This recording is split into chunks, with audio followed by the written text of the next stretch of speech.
ini coba dengar nih, kalau misalnya polisi, penyidik Polres Lamandau itu tahu, Kejaksaan Negeri Lamandau itu tahu bagaimana penderitaan keluarga William Hengki.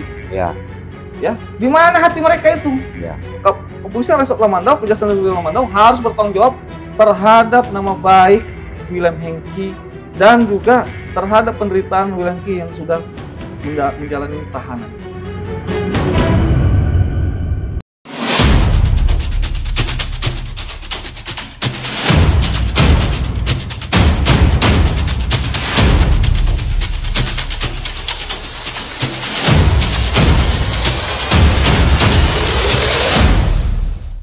Assalamualaikum warahmatullahi wabarakatuh. Waalaikumsalam warahmatullahi wabarakatuh. Salam penegakan hukum, salam sahabat Kalibata. Selamat sore, Pak Pardin. Selamat sore. Lama kita tidak buat podcast ini. Lumayan, Pak. Dari tahun baru kemarin, Bang. Ya. Kita mengucapkan selamat tahun baru dulu kepada semua fans kita ya, atau pengikut kita. Ya, sambil memanjatkan doa mudah-mudahan di tahun 2023 ini semua keadaan atau harapan teman-teman semua bisa terwujud, Pak Pardin. Amin, amin. Demikian juga dengan penegakan hukum yang semoga lebih baik. Harus tetap optimis, Bang. Oke, siap. Baik, kita bertemu sore ini untuk membahas masalah tindak pidana korupsi yang tahun lalu sempat kantor kita pegang. Leparin pasti ingat, saudara William Hengki. Kades kini pan itu ya? Iya. Jadi sebagaimana kita tahu, tanggal 10 Januari 2023 kemarin, Mahkamah Agung telah mengupload putusan kasasinya. Iya. Jadi keputusan Mahkamah Agung adalah menolak kasasi yang diajukan oleh jaksa penuntut umum. Bagaimana pada melihat ini? Ya, pertama kita harus sampaikan juga bahwa putusan kasasi yang diupload Mahkamah Agung itu di tanggal 10 Januari 2023 itu nomornya 7164K garing PIT.sus garing 2022 yang dimana kita membaca di upload putusan itu diputus musyawarah 27 Desember 2022 menolak permohonan kasasi penuntut umum dari Kejaksaan Negeri Lamandau.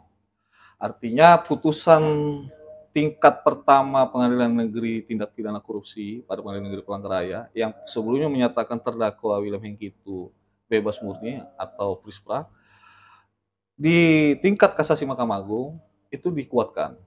Maka ketika putusan kasasi menolak permohonan kasasi jaksa, maka ini sudah menjadi kesimpulan akhir bahwa terdakwa William Hengki ini diputus bebas, tidak terbukti bersalah, atau prisprak yang kita kenal berdasarkan pasal 191 KUHP.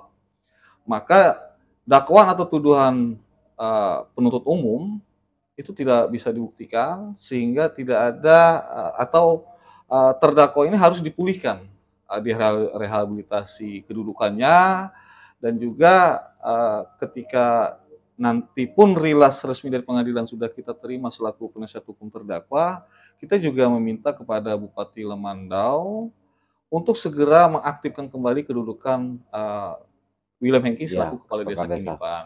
Itu dulu, Pak Roy. Ya, mungkin ingat. Kita beberapa kali dulu di kantor ini diskusi dan rapat mengenai berkas perkaranya saudara William Hengki. Mungkin masih ingat banyak kejanggalan-kejanggalan yang ada di berkas tersebut, termasuk masalah penghitungan kerugian keuangan negara dan lain-lainnya. Apa yang ingat atau tanggapan tentang itu dulu? Ya, yang kita menjadi perhatian di kasusnya William Hengki ini, pertama kita soroti dulu dalam konteks penyidikan yang dilakukan Kepolisian Resort Lamandau. Ya, yang dimana Kepolisian Resort Lamandau itu mentersangkakan William Hengki dengan dugaan tindak pidana korupsi. Kemudian dalam proses acara pidana ini kan kinerja penyidik ini koordinasi dengan penuntut umum. Ya, betul. Artinya apapun keputusan penyidik selalu koordinasi dengan penuntut umum, di sini Kejaksaan Negeri Lamandau.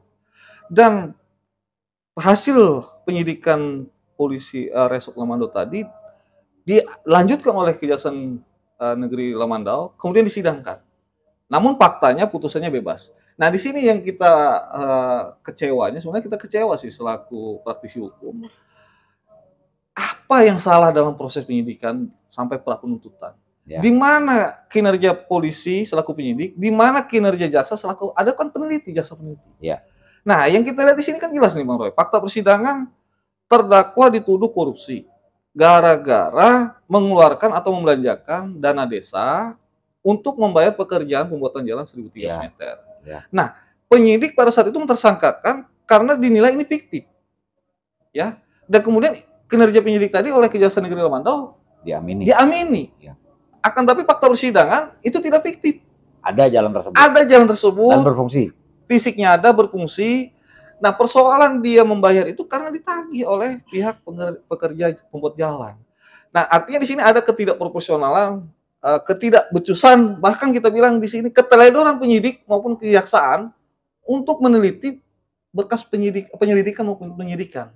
Sehingga kami penasihat hukum, masyarakat yang mengikuti perkara ini pasti berkesimpulan kasus ini sengaja dimunculkan di publik dengan kesan kriminalisasi akibat persoalan-persoalan, katakan di sini karena si terdakwa ini kan mendukung perjuangan Ya. masyarakat adat Kinipan.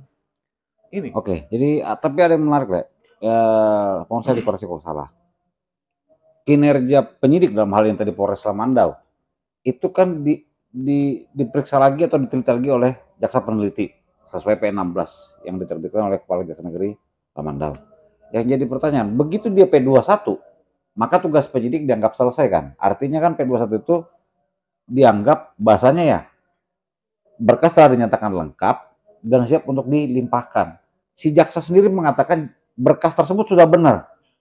Bagaimana tuh? Justru itu Bang Roy, di dalam dunia praktik hukum, koordinasi antara penyidik dari kepolisian maupun kejaksaan, hari ini seakan-akan ada hukumnya haram bagi penuntut umum untuk tidak menerima berkas perkara dari penyidik polisi. Ini kan pemahaman yang keliru. Ya. Sebagai koordinasi, jaksa pun juga punya hak, punya kewenangan. Kalau pekerjaan atau penyidikan yang dilakukan oleh penyidik itu tidak benar atau tidak sesuai, jaksa punya kewenangan untuk tidak menerima berkas perkara itu. Jangan memaksakan seolah-olah yang dikerjakan polisi ini benar, lalu jaksa menerima dengan konsekuensi nanti ketika disidang biarkanlah majelis hakim memutusnya. Nah ini kan Iya, sebenarnya ini kan negara apa ini? kan itulah fungsi P19 kan. Betul Bang Rob, peneliti itu Iya. kan meneliti sejauh mana bukti, alat bukti yang dikerjakan oleh penyidik. Kalaupun alat bukti itu dirasa tidak cukup atau tidak layak untuk disidangkan, ya jaksa punya kewenangan dong untuk tidak menerima berkas perkara itu. Makanya Namun prakteknya ya jaksa apapun yang dikerjakan penyidik mau tidak mau suka tidak suka mereka seolah itu benar lalu dilanjutkan di sidang. Nah, ini faktanya bebas terdakwa William Hengki. Makanya buat saya pribadi berarti saya mempertanyakan kinerja Kejaksaan Negeri Lamandau. Kejaksaan Negeri Lamandau, Kapolres Lamandau bertanggung jawab dengan apa yang telah dirasakan oleh William Hengki karena dia ditahan. Iya, sempat ditahan. Ditersangkakan statusnya, dipublikasikan, dicabut jabatannya sebagai dan kepala desanya pun dinonjolkan. Mereka ini dua institusi, Kepolisian Resort Lamandau, Kejaksaan Negeri Lamandau harus bertanggung jawab terhadap nama baik William Hengki dan juga terhadap penderitaan William Hengki yang sudah menjalani tahanan itu. Ya, nama baik seseorang dan keluarganya rusak karena tersangka tersebut dan ya, terdakwa. Karena keteledoran dalam proses penyidikan dan pra penuntutan ini, Bang. Ya, akhirnya kan gini, Le. Dia makin telak dibilang keteledoran karena dia bukan onslah. Betul, ini kan bebas murni, Bang. Prisprak, artinya tidak ada satu perbuatan pun terbukti sebagai tindak pidana. Makanya kita mempertanyakan, ini penyidik ngapain? Ini penyidik Polres Lamandau ini ngapain? Penuntut umum Kejaksaan Negeri Lamandau ini ngapain kerjanya? Apakah karena ini kasus, karena tanda kutip ini dipesan orang besar lalu dipaksakan harus disidangkan? Tapi saya gitu loh. Saya mungkin coba dikoreksi lah, Bang. Setahu saya ini kalau namanya tipikor, baik Polres maupun Kejaksaan Negeri, itu kan dipantau sama yang di atasnya. Dalam hal ini Polda Kalteng dan Kejaksaan Tinggi Kalimantan Tengah.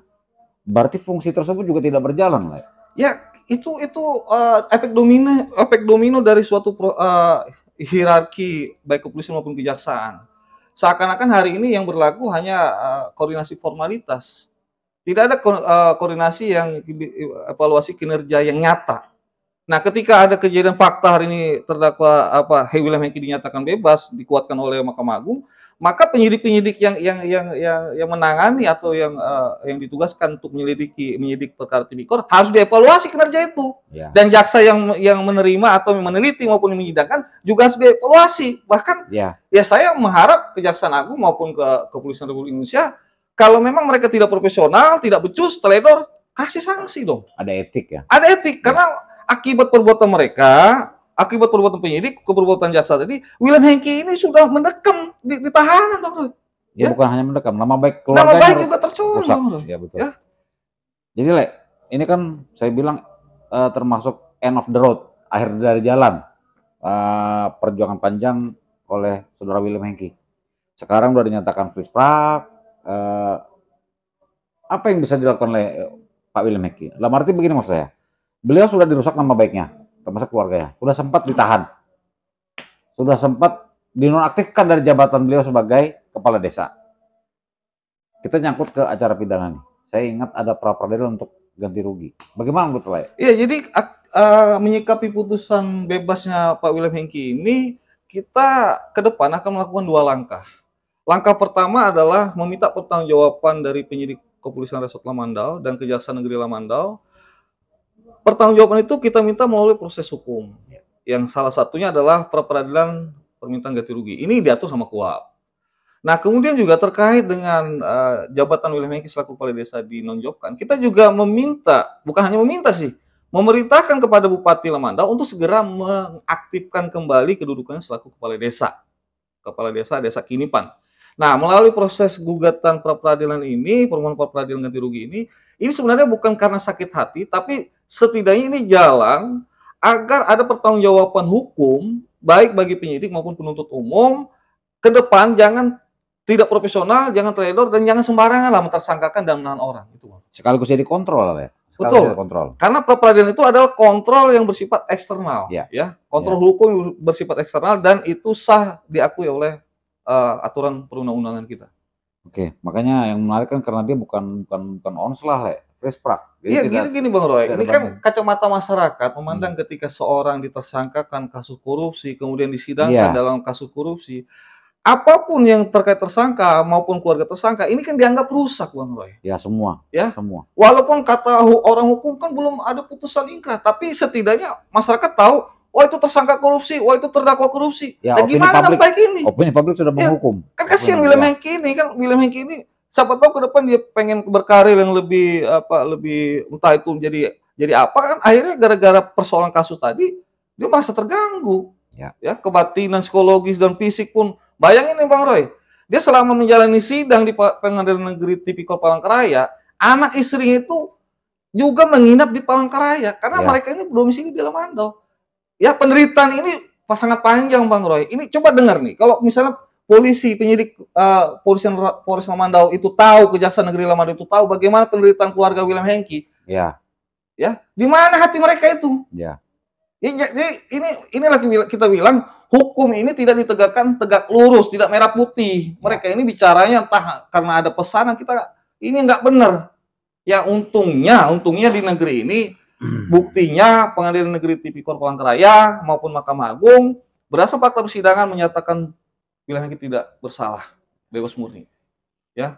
Satu terakhir, Le. Jadi ada anggapan di masyarakat sana masih ada upaya hukum lain. Jadi sambil penjelasan hukum kepada teman-teman sahabat Kalibata nih, bahwa tidak ada lagi upaya hukum daripada jaksa penuntut umum. Karena ada sebutan di luar, katanya jaksa boleh PK, setahu saya tidak boleh. Iya, jadi kalau kita memaknai upaya hukum terhadap putusan kasasi, hari ini KUHP itu hanya mengakomodir pengajuan peninjauan kembali itu adalah hak daripada terpidana maupun ahli warisnya. Itu jelas di pasal 263 ayat 1 KUHP. Jadi kalau bicara putusan kasasi hari ini, maka PK ini bukan hak jaksa. Ya. Tidak ada lagi jaksa untuk mengajukan PK. Hak terpidana. Hak terpidana, ya. Jadi dengan putusan kasasi ini berdasarkan teorinya dan praktiknya ini putusan berkekuatan hukum tetap, sehingga kami tinggal menunggu rilas resmi dari pengadilan pengaju di sini, Pengadilan Tipikor Palangkaraya, gitu Bang Roy. Oke, kali begitu aja dulu, Le. Terima kasih. Jadi buat teman-teman sahabat Kalibata, mudah-mudahan semua selalu sehat, semangat menghadapi 2023 ini.